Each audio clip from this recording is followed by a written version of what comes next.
is good? And welcome to episode 368 of Defenders of the Bank. Yes, this, the most LAFC podcast on the planet. You know my voice. It's the Scarf. J.R. Liebert coming to you from in front of the Scarf wall. And yes, from across the interwebs, from beautiful Burbank, California, I give you, sitting in world-famous Philomonster Studios, is the Philomonster himself, one Christian Philly Philemon. Hello, Los Angeles. Hello, Scarf. Hello to the millions and millions of Defenders of the Bank fans. Back here to do a podcast. This one's going to sting a little bit. Didn't anticipate a loss against the Vancouver Whitecaps. They realistically, rarely expect a loss at home. Period. I think since LAFC started in 2018, we might have, 17 losses at home over the course of all competitions, which seems like a lot, but going back to 2018, not all that much in the grand scheme of things. It's never fun to do a podcast after a loss, in particular, a game in which, the opposition really only fired one, and that was it. They were pretty much batting 1,000. That stuff sucks, but the best part about getting to do this is we get to exercise the demons, express the frustrations, and then move on with life. Call it black and gold therapy, if you will, without having to take the Prozac, the pills, or the extra shot. Yeah, and look, it was Pride Night at BMO Stadium, an amazing celebration of Pride yet again. And of course, what everybody is going to be talking about, it was the end of the Olivier era. Olivier, thank you, by the way, for gracing us here in the chat. We appreciate you coming on as always, and we appreciate the effort. I got a little bit to talk about when it comes to the end here with Olivier, as I'm sure Philly will as well. I got a question into Olivier in the press conference, and we'll talk about his answer there, as well as his answer to what was maybe missing a little bit and what he needed in terms of his own health. And then an interesting answer from David Ochoa in his press conference. There was a bit of a surprising goal in this one for sure. Although once we saw the player availability report, we knew it could have been a thing. But that being said, Philly, some really fun news. Defenders of the Bank, we won the signed jersey, raffled off by Pride Republic at Tailgate. A really cool jersey. By the way, not sure what year this jersey was from, as it has like Edward Atuesta's signature on it, I think, and a bunch of other ones out there. It's got BMO on the front, so I got to go back and see where this jersey could be from. But that being said, last season, no one prior to that. Yeah, and Edward Atuesta was here last year, so that's the only logical. But I'm interested to see, in terms of the other signatures that are on it, where it came during the course of the season. And we think it's actually signed by Eric Duenas twice, which is kind of neat. He's signed like right next to himself on the kit. There is a Denny Bawanga signature on that kit as well, which is pretty cool. We are not keeping the jersey that we won, thanks to Pride Republic. When I was over there listening for the numbers to be called, I said to Pride and to Brian, and by the way, thank you for Brian for the information that I'm about to share with everybody. I'm not keeping it. If we win, then Defenders is going to raffle off this jersey. And here's the deal. We are going to raffle off the jersey to raise money for the Mo Facio LGBTQ+ YLP scholarship. Pride Republic and the Breesy Youth Foundation's LAFC Youth Leadership Program have partnered to raise $1,000 every year to offer a stipend to a student mentor to use for school supplies, transportation, whatever else it is they need as part of this Breesy Youth Foundation LAFC Youth Leadership Program. The details for how we're going to raffle it off, Philly and I have to work this out, because we just got the jersey yesterday. So it's pretty cool that we've got this really cool this opportunity to help raise, Ruben, I was absolutely there with beverage in hand, to help raise some money towards this scholarship. We are going to be offering up those details in a little bit. And if you head on over to our Twitter page tomorrow, you will see my post with the donation that I promised to make on behalf of Denny Bawanga scoring in the Club World Cup. Philly, real quick, I know we're an LAFC podcast, but those two matches in the Club World Cup today. Oh my God. Mean, come on. Oh my God. Those are some massive upsets. I mean, listen, with Fluminense, there's one thing, and I've known about it, but knowing that I could catch it on Paramount Plus, I'm going to start really paying attention to the Brazilian league because there have been some really good teams, some really good performances. Fluminense beating Inter Milan, that's a big stinking deal. And then obviously Al Hilal, Manchester City, that was one of the most exciting games I'd seen in quite some time. When City scored in the opening 10 minutes, you thought, all right, it was going to be a rout. And then the second half starts, and then Al Hilal just gets into it. They go up. It's tied back and forth. Action. Phil Foden comes in. And by the way, Panda showed me the funniest thing. If you've ever seen the Phil Foden cat, the funniest thing ever. Looks just like him. I died. Throughout the course of this pod, I'm going to see if I can find the Phil Foden cat thing. It's to die for. But what a contest. A lot of upsets. Finally, we've gotten to see some upsets in this tournament because for the most part, I can't say that we really have. And I'm glad it doesn't involve any of the teams I root for. But man, Viva Club World Cup was fun today. That's for sure. And yeah, listen, David Day in the chat says, they're going to play Borussia Dortmund tomorrow. I don't see an upset there, but that's obviously because my Bundesliga bias is going to come through. But all in all, a lot of fun. Philly, I am petrified, as you know, that my Azzurri are not going to qualify for the 2026 World Cup the way that we have been playing, even though they opened it up to far more teams this next World Cup. And that Inter Milan result doesn't bode well for anybody who plays on the Italian national team. Look, it was an incredible result for sure. And I think the surprising result of the Gold Cup so far, if I may be so bold, is Guatemala's upset of Canada. And awesome. by the way, someone to watch out for on Guatemala, who you may have to be scanning the bench to watch out for this player, but number 26 on Guatemala, he's got a very Guatemalan-sounding name in Matthew Evans. Matthew Evans has played for LAFC 2 for the last couple of seasons. He's actually been a short-term call-up once or twice for LAFC, but he's got 10 goals and 2 assists in his 46 matches with LAFC 2, including, by the way, this season. He scored twice in the 2 U.S. Open Cup matches for LAFC 2 as they took up the mantle to try and defend the title there for LAFC. Obviously, it didn't go so well. But by the way, if you're watching Guatemala play and you see number 26, Matthew Evans, please know that he is very much one of our own in black and gold. So kudos to the kid, Matthew Evans. We've seen some really good things from him at LAFC 2, and we're hoping eventually that he gets a call in. I think he might get the call in this year to the first team, maybe even get a spot in the 18 this season. I'm hoping for it anyway.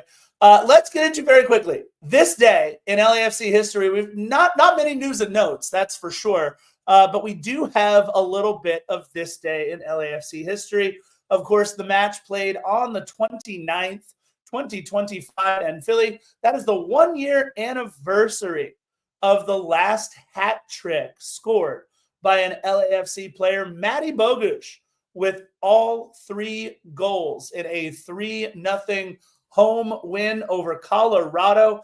And Philly, it's interesting how history repeats itself. 1 year ago, LAFC holds their opponent to just 1 shot on target, and a very different result in 2024. And then, by the way, if you're listening to this live today, it is June 30th. Let's have some more hat trick news, shall we? How about the first ever hat trick in team history? Of course, scored by Adama Diomande in the 25th, 43rd, and 55th minute in a 4-1 home win over the Philadelphia Onions. An extra goal by Latif Blessing to close it out. So, Philly, we got some hat trick history happening on this day in LAFC history. Yeah, but what it really mattered was having a hat trick yesterday, which we didn't have. So history did not repeat itself this time around. But I do remember that Dio hat trick. Obviously, I remember that Matty hat trick. Oh, Dio, that first year in particular, when that World Cup window opened and we had so many players going off to represent their own countries, we got to see Dio Mania reign supreme at Bank of California Stadium. Those were good days. Those are very good days. Will we have days similar to that after Steve leaves, and who knows after what players leave next season? I don't know. Let's see. I was having this conversation with Panda as to what the future for LAFC holds starting next season. Obviously, we still have this season to play for, but man, I don't know. I'm oscillating. Let's move on. Yeah, it's going to be really interesting to see what happens. We've got some thoughts on that coming up for sure. Real quick, a check-in on LAFC 2. They've played 2 matches since our last recording. Marius Ayanero provided the difference in a 1-0 win over Minnesota United 2 on Wednesday the 25th at Titan Stadium. And, of course, last Sunday, which would be yesterday, a little more than 5 hours before LAFC kicked off at BMO, LAFC 2 kicked off at Titan Stadium. Unfortunately, even though LAFC was able to battle back from 2-0 down with goals from Tommy Mihailik and James Lane, they gave up a winner in the scarf minute, the 83rd minute in Tacoma's 3-2 win at Titan Stadium. Their next match is in Austin, Texas on the 4th of July against Austin 2 at 5:30 p.m. So that is your check-in on LAFC 2. Philly, I think you and I were both rather bullish in what we thought LAFC's chances were, especially with, you could argue, 5 out of Vancouver's 8 best players all missing the match for one reason or another? I mean, that's a safe bet. Brian White playing with the U.S. men's national team. Ali Ahmed was out with Canada, although he is hurt. Ryan Gold hurt. I mean, those are 3 of their best players. So when you remove a lot of the offense from a team, you think, okay, you got a good shot. But throughout the entirety of the season, 10 players have found the back of the net. Actually, I think even more than that, and at least a good 15 or so have assisted. So this is a team that's very, very deep. The players that really made their impact in yesterday's game offensively weren't players that either of us would have thought to mention as a player to watch. Unnerving, but look, when you have a team that's been doing and performing as consistently as Vancouver has, I guess not so much of a surprise. It's just losing at home is wild. We've been shut out at home a time or two. We haven't gone a season in which we've lost more than 4 games at home. And here we are already halfway there. And the player, and it's funny how maybe the football god's biting us for this. All the hatred that you spewed towards Takaoka.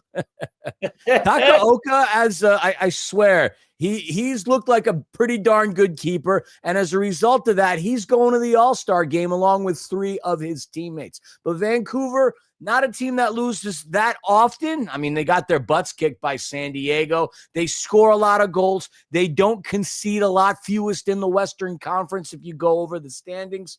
And while we've beaten them so many times, this isn't the same team. What a difference an offseason makes from Vanni Sartini to Jesper Sorensen. And I'm sorry, how could this man not win Coach of the Year with the way Vancouver's been playing? It's not your grandpappy's Whitecaps. Yeah, it's going to be between him and San Diego's coach, too. Mikey Veras, I think, might have something to say about that Coach of the Year. But look, maybe we forget, maybe people forget, I don't know, how good Vancouver was to not even to start the season, up through the halfway point of the season. 1 loss in their first 16 MLS regular season matches before losing their last 2 at Columbus and home to San Diego. And this is a team, look, we've played more than any other team in LAFC history. We're tied with Galaxy and Seattle on that one.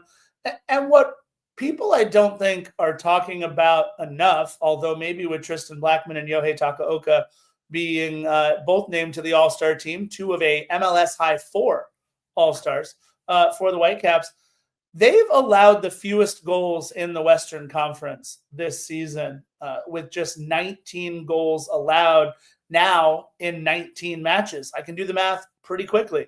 That means they're averaging 1 goal allowed a game.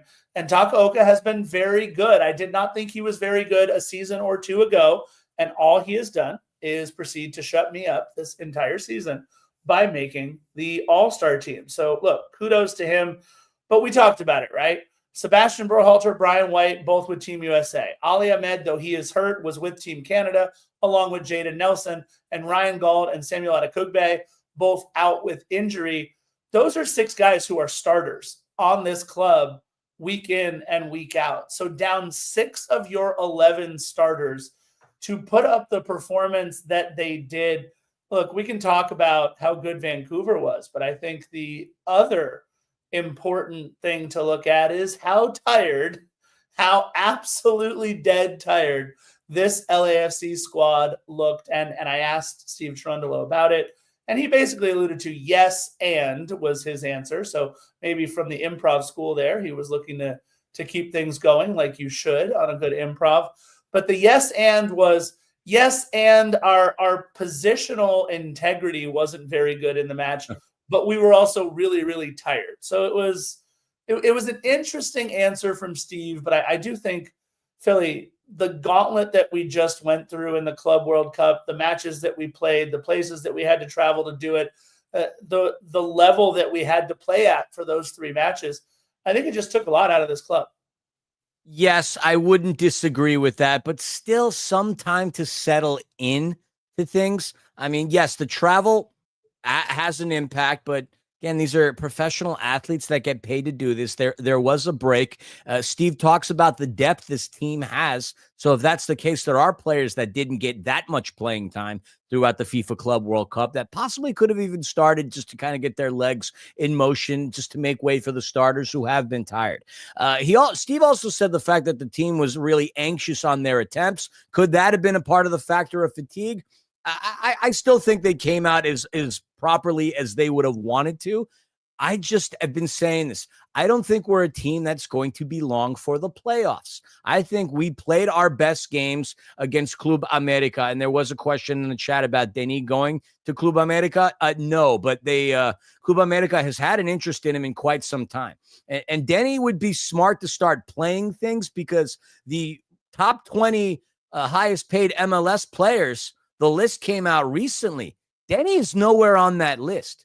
This is a guy who scored 82 goals since jumping into MLS. You look at the players that are on this list, and Denis offensively has had more of an impact than any of them. So if he's frustrated about a contract, I don't blame him, because he's nowhere on the top 20 list of highest paid players, which to me is kind of crazy in the grand scheme of things. No, absolutely shocking. I mean, you're looking at a player who is vying to be the first player ever to score 20 goals in back-to-back seasons. The guy is nothing if not a superstar in this league. A Golden Boot winner, right? All right. And yet there's players on this list that make. I mean, how does Joseph Paintsil make more than Denis Bouanga does? Yeah, Lorenzo Insigne is the one who's like way up there. Well, yeah, I mean, he's number 2 behind Messi. Yeah, all right. Look, Insigne came with a name, and hilarious how the GM of Toronto looked at his transfer market value and determined the amount to pay him and all that. Some of the guys on this list, I get it, I do, but there's no reason. I'm sorry, Ricky Puig should be making more than Denis Bouanga. There's no reason Hani Mukhtar should be making more than Denis Bouanga. And I don't think I'm saying anything that's inappropriate. LAFC got Denis for a bargain, and are really getting a hell of a lot of output from him. Practically all the offense this season, because nobody else can score a flipping goal. He needs to get compensated for it. No, I totally agree. Denis is a very special athlete wearing the black and gold. We got to make sure he is well taken care of. Let's get into the lineups. The 4-3-3 that Coach Jesper Sorensen, who's in his first season, by the way, with Vancouver. Coach of the year. Watch. Mikey Veras might have something to say about that. 4-3-3 with Yohei Takaoka in goal. You got Matthias Laborda, Tristan Blackman, Ranko Veselinovic, and Tate Johnson rounding out the back line. The midfield of Andreas Kubas, at least for a little bit. Pedro Vite, and the player who wins the award for having the name that sounds most like a Star Wars character, Jivan Badwal, in the midfield. And then Eddie Ocampo, Daniel Rios, and Emmanuel Savi. Right? Jivan Badwal. That sounds I could just hear the cantina in Mos Eisley Spaceport right now. Sounds like a bounty hunter. Hey, and you know what? He was a bit of a bounty hunter, providing the assist on the goal there for for Yeah. Vancouver. So, look, I'm not making fun of the guy. His name just also sounds like a Star Wars character. In the 18, a player who we would see very quickly into the match, thank you, Ruben, would be Ralph Priso, along with JC Ngondo, Antoine Copeland, and Bjorn Utvik. Utvik was also the sound I made when the referee blew the final whistle, and it was 1-0. It was an Utvik was the sound that I made. That being said, Philly, we knew Maxime Chanot would be out. And by the way, Maxime Chanot, standing in Founders Club, I went over to Maxime. I said, how you feeling? And he gave me a, was his answer. And I don't love that from Maxime Chanot. But another player we saw on the injured list, not sure if he'd be out or not until we saw the 18, would be Ugo. Yeah, only the third regular season game that Hugo has missed since joining the club. And guess what? In those 3 games that Hugo missed, we were 0-3-0. Number 4 now. And David Ochoa, we haven't seen David Ochoa playing an MLS game of any importance since what? He was Real Salt Lake's keeper quite some time ago. He had a heck of a run in that postseason. Had a heck of a mouth on him, too, which made him a fun person to hear in the press conferences. But as far as him getting the start over somebody like a Thomas Asal, okay, let's see what the deal is. It wouldn't be the best performance. It wouldn't be the worst either for Ochoa, but he's gotten a lot of run on LAFC too, an awful lot of run on LAFC too. And one could argue that MLS Next Pro is really what sort of kept him going relevant and with a pathway still to MLS. So he gets to start in between the sticks. As far as the rest of the starters go, it would be a very familiar lineup. Sergi Palencia, Aaron Long, Eddie Segura. This time, though, Artem Smolyakov, who wasn't that bad in the game, I would say, all things considered, he was pretty good. Midfield, Timothy Tillman, Igor Jesus, Frankie Amaya getting the start, so little difference there. Dilrosun would get the start up top, along with Olivier Giroud and Denis Bouanga.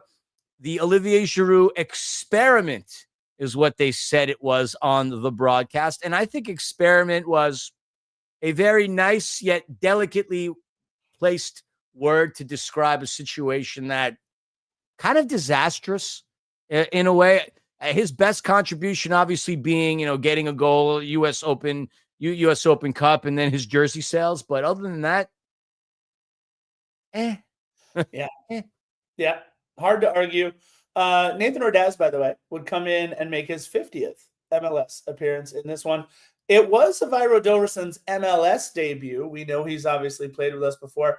And by the way, it looks like, Philly, the Thomas Hasal, David Ochoa competition, at least for now, and maybe this match does something. I don't know that Ochoa was asked to do all that much, and he said he thought he could save the goal, but I don't know. I don't know if that one was on Ochoa at all. He has been now in the 18 for 11 MLS regular season matches, all of which have come almost in a row here. And he's also been our backup keeper, Philly, in all of the Club World Cup and the Club America match and all of the CONCACAF Champions Cup matches. So it looks like, at least for the time being, David Ochoa has sealed up that backup keeper spot. That being said, don't forget, he also played with DC United for a cup of coffee in 2023 before he very negligible body of work there. That's for sure. And look, to start off the match, I think you look at the first 15, 20 minutes as we're watching, and they definitely tried to pump Olivier Giroud, wanting to get him some real good opportunities. And it turns out we found out why in the press conference after. I'll save that for when he gets subbed off. But I will say, in the 5th minute, and go back and watch, if you can just watch the highlight or go back and watch the whole match, he has that attempt from the top of the box. And after he shoots, what you can see him do is grab towards his left heel. It was really interesting. I didn't notice that in the match, but in rewatching the match, I noticed him grab towards that left heel. And I thought, okay, more evidence for what he was talking about after the match in the press conference. Really, Philly, the only 2 attempts of note in the first 20 minutes or so from LAFC did come off of Olivier Giroud, but who knew that the only attempt that Vancouver would get all night would be all that they would need? Oh, man, and what a run that was. No, Emmanuel Sabi made the play in the midfield, gets it on over. I'm sorry. I don't want to say his name because I'm going to start singing the Star Wars theme song, but a beautiful pass from, we'll call him Mos Eisley. A beautiful pass. And Sabi, man, the touch is what made that goal look pretty darn good. Keith Costigan and our friend Mariano Trujillo on the call, and they couldn't have said it any better. The touch is what was there. Sabi, what an excellent goal he had, making the play, giving a little give and go a la Karl Malone, John Stockton-esque kind of a play. And look, all Vancouver needed all game was one shot on target, and that was it. That was it. Not just the first half, the whole freaking game. The whole freaking game, they had one shot on target, and that was it, and they scored. Batting 1,000. Insane that's how it was. The game was decided in the 20th minute. Of course, LAFC would have plenty of opportunities to capitalize on it, but that's your offense from a player that I didn't see him on my scouting report. I don't know if you saw him on yours, but the most unlikely of players to have etched his name into the game offensively. Yeah, very frustrating because if you tell the defense of LAFC, hey, you're going to go 90 minutes and give up one shot on target, there is not a single match that LAFC will ever play in the rest of our club's history where if you told the defense you'll give up one shot on target, they wouldn't take it. 100% of the matches, 100% of the time, they will take one shot on target allowed. So a very good performance, if not for a 10-second lapse by LAFC's defense. And what Steve talked about is sometimes you don't get punished. Sometimes you do get punished on things like that. It's just frustrating that you can't answer once you do get punished, for sure. And what David Ochoa said in the presser was kind of interesting. He was asked about, like, did you think you could save it? What did you see? And he said, well, first, he shouldn't have been able to receive the ball so easily. Maybe a little bit of shade thrown at the defending there by David Ochoa. But ultimately, it was, you mentioned it, Philly, it was that touch to bring the ball down in the box by Emmanuel Sabi. That was a special play. And sometimes you tip your cap, right? So, oh, yeah, 100%. Yeah, that's what that was. Look, LAFC gets three really good chances to close out the half. But Dilrisson's header, that ball, Dilrisson had a lot more time on that header than I think he thought he did. And when I tell you, pass from Denny in the 40th? No, in the 31st. Oh. In the 31st, with Dilrisson had an attempt at goal. If you look at where he is in relation to where that ball hits the turf, it's so much harder to do what he did than to put that ball anywhere near on frame. It was an awful attempt by Dilrisson. And then one last gasp from Olivier he had a last gasp in the second half, but he did, yes. In the 60th, he did. Yeah, in the 50th is when it was. You and I agree, though, right? Best chance of the match, right up until the end, would be the ball from Denis to Olivier in the 40th.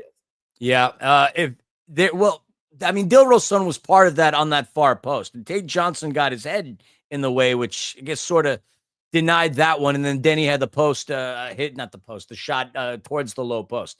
Tate Johnson did a good job of getting involved in the play. Denny had a couple of opportunities where he set his teammates up quite nicely. None so prettier than the one we're going to talk about momentarily to start the second half.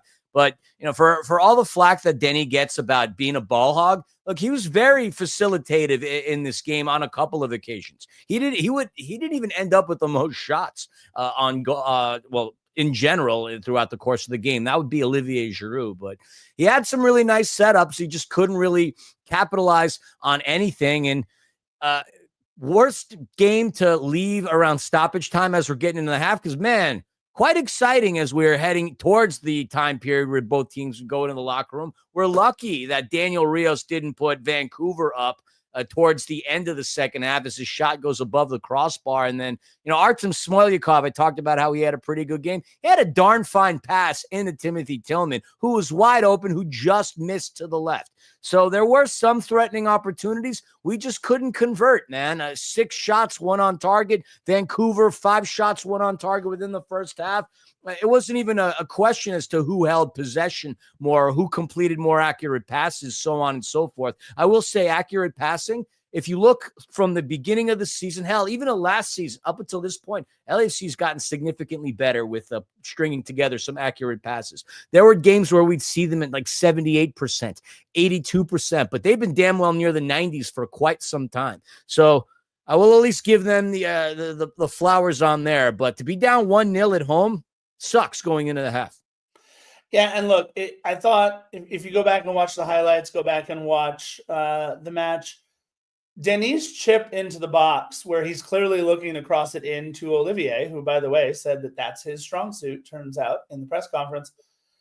If you look at Olivier in that 40th minute, he goes down in the box, not because anybody touched him and not because he was hurt, but kind of out of frustration.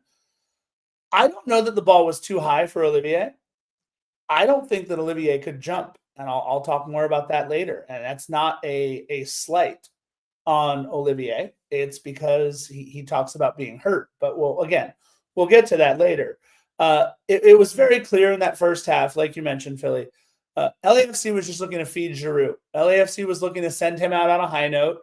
He did have a couple of very good opportunities, and then we come out. He was hungry in the 17th minute. You remember that play? He was aggressive. He fired and sailed above the crossbar, but at least he had some oomph to him rather than second guessing himself. That's what I would have wanted to see more of. Whether or not he would have converted or not would have been one thing, but I felt like he was so deliberate right there, which is something he had lacked for so long joining this team. I think this match he came out deliberate, knowing that, he got nothing to lose. Smoke him if you got him, as they say from Spaceballs, right? Come on. That was it in the match. That was what really separated Olivier from some of his previous performances. But if you watch, every time he went down gingerly and hard. That is a person who is trying to prevent or keep from re-hurting an injury. Again, more on that later. But he turned back the clock one more time, right, Philly? 50th minute, Denis Bouanga to Olivier Giroud. And I don't know, maybe Giroud realizes he can settle that with a touch and then take a shot. But he took it out of the air, tried to get everything on it. The attempt is over the bar. And then, for his trouble, he picked up a yellow on the way out too. So he hits the 60th minute mark, and that's the end of the Olivier Giroud experience. But Philly, he almost caught lightning in a bottle there in the 50th. Oh, man. And Denny with the dish, served splendidly on a silver platter. You talk about turning back the clock. Yeah, turn back the clock to him as a anxious 16-year-old with just so much testosterone, because that was one of those examples in which we are probably a little too anxious. A little bit of calm, cool composure, a touch, maybe a split second just to wind up and fire it. Now we're talking a goal. Now we're talking him getting sent off in a proper manner. Just too anxious to deliver, which that play right there, to me, in a nutshell, it sums up his entire career. Trying to get him involved, trying to feed him. You were always adamant about him being offside. For a second, I thought that might have been the case as well, but he didn't get it, and such is his career. He comes out in the 60th minute. Now, to me, you could applaud him, or I'm applauding Nathan Hordas making his 50th appearance for LAFC, the most out of any academy players. That's where I would be on my feet and cheering. Olivier doesn't need flowers from me, you, or anybody else. He's got World Cup and several other pieces of silverware. He's got more trophies, him and Thomas Muller for that matter, more trophies than Alibaba and his 40 Thieves. I don't think he needs our praise, but Nathan Hordas, 50th appearance, man, and shoot, towards the end of the game, he'd almost have himself a hell of a dime too.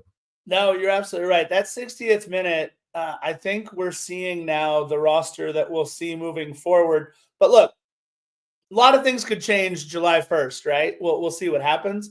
But Ryan Hollingshead comes on for Artem Smolyakov, which, by the way, you mentioned it earlier, Philly. Great 60 minutes from Artem Smolyakov. He did his best Ryan Hollingshead impersonation, was involved in the offense. Hollingshead was my player to watch in this match, so he only got 30 minutes to be that, but I think he had to me, maybe the best offensive moment we would have in the match. Ryan Hollingshead did. Marky Mark and the Funky Bunch comes on for Frankie Amaya. David Martinez for Javiro Dillerson. And as you mentioned, Nathan Rudaz on for Olivier Giroud, who got a standing ovation as he came off. And then, by the way, after the match, did a full lap around and clapped for everybody and all of the support, everybody that stayed. And then you look, and LAFC played with a little bit more pep, a little bit more movement on offense, none more so than settling down a tough ball, this ball pinballing around the box after a couple different opportunities. And Ryan Hollingshead on that left-hand side settles it and puts the laces through this ball, but pings it off the post. And unfortunately, still waiting to tie Graham Zusi as the best MLS defensive scorer of all time in the regular season. Really hoping that Ryan would get one. As you know, he was my player to watch. And in the 75th minute, they kind of moved to a diamond up top, which was neat, as Igor Jesus comes off for Jeremy Ebobisse. And Philly, with Jeremy Ebobisse coming on in the 75th minute, the entire rest of the match, yes, there were one or two, sure, opportunities within 90 minutes, but it's Jeremy Ebobisse who provides the most frustrating touch of the entire night. Off of a brilliant pass from Nathan Ordaz. So nice. Threaded it right through, placed perfectly for Ebobisse. He just had too tough of a touch. We were looking at the equalizer there. I mean, realistically, Ryan should have had the equalizer with his paint chipper that hit off the woodwork. But, I mean, Jeremy Ebobisse, come on. How many times have we seen him do that against us? How many times have we seen him do that against the Galaxy? How many times did he do that playing for the Duke Blue Devils? Didn't get it done against the Vancouver Whitecaps. That was his opportunity. Soccer God's not smiling very kindly on us or Jeremy Ebobisse, and that's it. That's it. That's how it ends. We would finish up with, 15 shots to Vancouver's 5. We would have 4 of them on target to their 1, but unable to find the back of the net. Takaoka did make a save here and there, but just missed opportunities, man. We can't say that LAFC hasn't created opportunities. Because in this game, they certainly did, but nothing to show for it. And that's the frustrating thing. Our 18th loss at home since 2018. The winning streak against the Whitecaps ends, so what? Our unbeaten streak ends, so what? 2 losses sustained at home, but shut out 2. Not great. You talk about David Ochoa winning the backup role. I am perfectly fine with not having to see him again, because when Hugo's not in, we lose. So history repeats itself. We're 0-4-0 anytime Hugo Lloris doesn't make the start since his time started here. And just a very frustrating loss against a very undermanned Vancouver team. There's no better way to put it. Vancouver had 6 of their starters away, and we couldn't beat them to it. Were they pissed off about their performance against San Diego? You're damn right they were, because they got smoked like a pack of Cools. And somebody in the chat, if you do see Cools, I wonder if they're even still around. I know Newports are for those menthol people, but we're not promoting smoking on this podcast. But how do we lose to such an undermanned Vancouver team?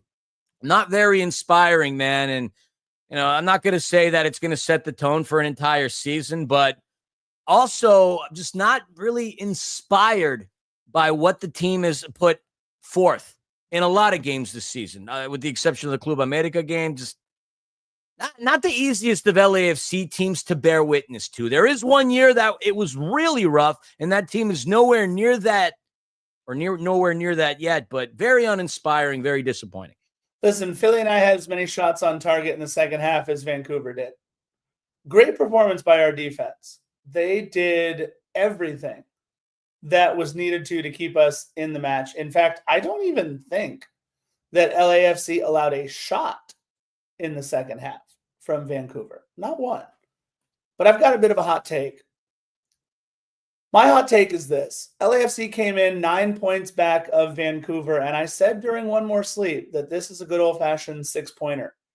That this is one that hurts a little bit more if we don't win it. And yes, I am well aware that I am saying what I am about to say, at the exact halfway point of the regular season. 17 matches to go, 17 matches played.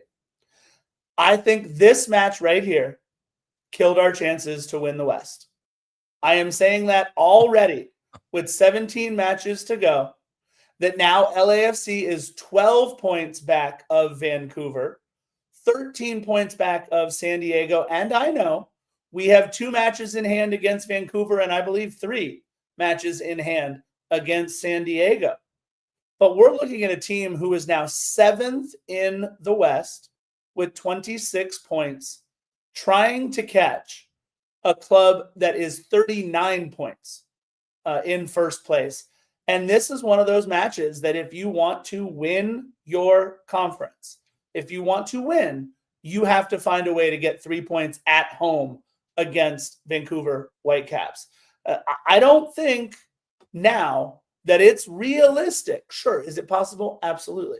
But I don't think it's realistic to think that LAFC is going to chase down 2 clubs in the second half of the season that are 13 and 12 points better than they are, unless things change after July 1st. And I'll say this. We know we have Javier Dilrosun until the 24th, I think, of July. And we know that the window opens up July 1st. Who knows what can happen there with our DP slots. I am a little worried, and I'm going to say this out loud. I don't think this is going to be the case, Philly, but I'm a little worried that LAFC's front office may decide to punt on the season.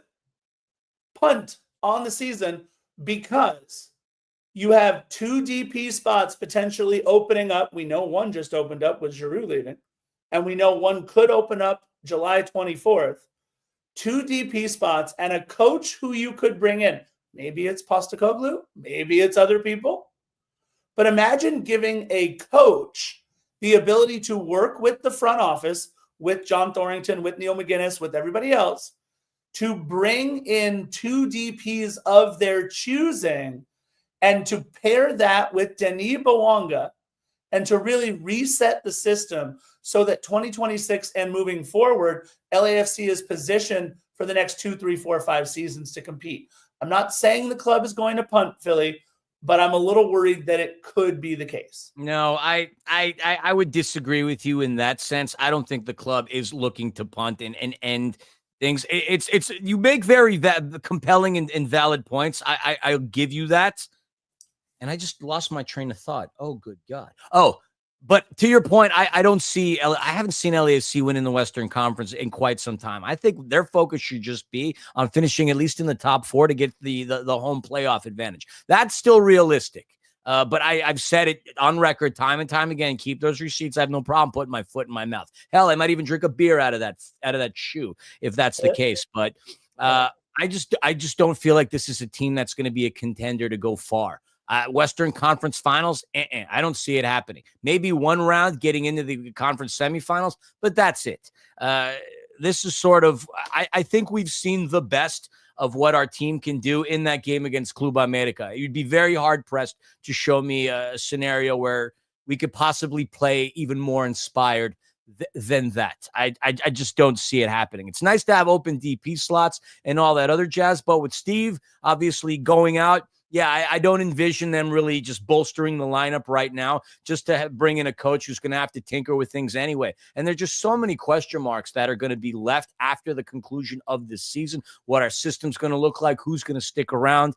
Things are going to be really interesting here at LAFC in the next couple of months, dare I say for the next year or 2. But the front office has always been forward thinking in a lot of regards. If we didn't have these salary cap restrictions, it'd be incredible what kind of players we could bring in, but that's the reality of our situation. I don't think we're punting this year, but I also don't think we're going very far either. Well, and let me clarify. When I say that we're punting, I kind of mean in the DP department. We know that Antoine Griezmann is not coming over. Nope. But when I say punting, it does mean that we're playing a whole lot of David Martinez and Nathan Ordaz with Denis Bouanga for the rest of the season. I think what you try and do with a player like David Martinez, you play the hell out of him for the rest of the season, and you go to him and you say, look, you're our guy on that right side for the rest of the year. You're our guy. We need you to go out there and get buckets, right? We need you to go out there and score. We need you to go out there and play 100% of the time, inspired. None of this poor body language stuff. That crap's got to go. If you're the best prospect to ever come out of Venezuela, let's see more of that on the pitch, David Martinez. You have a guy on the other side of the pitch, Denis Bouanga, who busts his butt every single minute on the pitch for this club. You need to find that inside of you. And now that Olivier Giroud is gone, there's no other player on this club, not Nathan Ordaz, not anybody in the midfield, maybe on occasion, Ryan Hollingshead or Artem Smolyakov, sure, but nobody on this club who can create a moment other than Denis Bouanga, David Martinez. You need to be that guy. You need to be the Christian Oliveira. You need to be the Matty Bogusz. You need to be that player that takes some of the pressure off of Denis Bouanga. So when I say punting, I mean play Nathan Ordaz, get his value up as much as possible. Let's see what we've actually got in him being a number 9. Play David Martinez and let Denis, David, and Nathan Ordaz figure some things out. And we know we can bring on a Jeremy Abobasi if we need to. But Jeremy hasn't looked like the guy who can take up the mantle and score some goals. Maybe he's a guy to come off the bench now. So when I say punt, I don't mean that LAFC is going to look to tank. I think we're going to look to play a guy who is one of the most talented under-22 players in the entire league, to continue to ride the Nathan Ordaz experience and to see what happens with those 3 guys up top. The only problem is that still makes our offense as predictable as possible, because if it's those guys getting the start all the time with a Jeremy Abobasi coming in off of the bench, we know it's going to be Denny very much the same constantly. Just taking the ball in, just trying to do everything himself and being tasked with firing at will. And that's going to make our life difficult because, there's so much footage on Denis Bouanga. He's hard to stop, but you put 2 or 3 people in front of him, it makes it a lot more difficult for him to fire things off. And if those kids can't go in and contribute, obviously they still have a world of a ceiling. David only at 19 and Ordaz having his finest season ever. But, we need to still see some other players make themselves prevalent on the offensive front, man. It's the only way we'll have that competitive season and get to finish in a top 4 where we'll get the host playoffs. But as of right now, I just don't see Martinez being that guy. I don't see him taking that up. I think now maybe he's a little more comfortable because he has one less player to fight for minutes with, but I still don't see him being that guy. I see Ordaz being that guy more so than Martinez, but what's to say that it won't be the case? On another note, I did find the Phil Foden cat photo. I'll save it to when we're really done. But all right. Look, and by the way, when they subbed on Jeremy Abobasi, they went to that diamond up top, which I think has worked really well on occasion. And maybe we'll see Javier Dorison, Nathan Ordaz, David Martinez, and Denis Bouanga in this diamond formation a little bit. So I think that could be a really interesting wrinkle that Coach Steve Cherundolo could throw into the mix. We've seen him do it once or twice before. Alexander Sandoval says Martinez might be better in the midfield. Maybe he plays that tip of the diamond role, not obviously all the way up top, but that other tip of the diamond there. Certainly wouldn't trust him as a defensive midfielder. Yeah, that's for sure. Could be really interesting. I think what LAFC, and this is me, the armchair coach Scarf here saying, the Monday morning center back. Right? I think we need to put our best offensive players out there on the pitch as often as possible.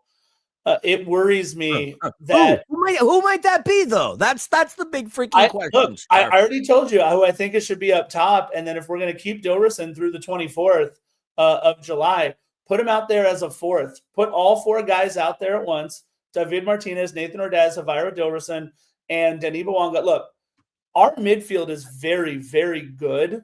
Timothy Tillman, Igor Jesus, and Mark Delgado. But you would not describe any of the 3 of them as offensively minded. Not at all. No. And I think clubs know that. No. It's like guarding Russell Westbrook. Give them a step back and make him shoot the three because he can't do it.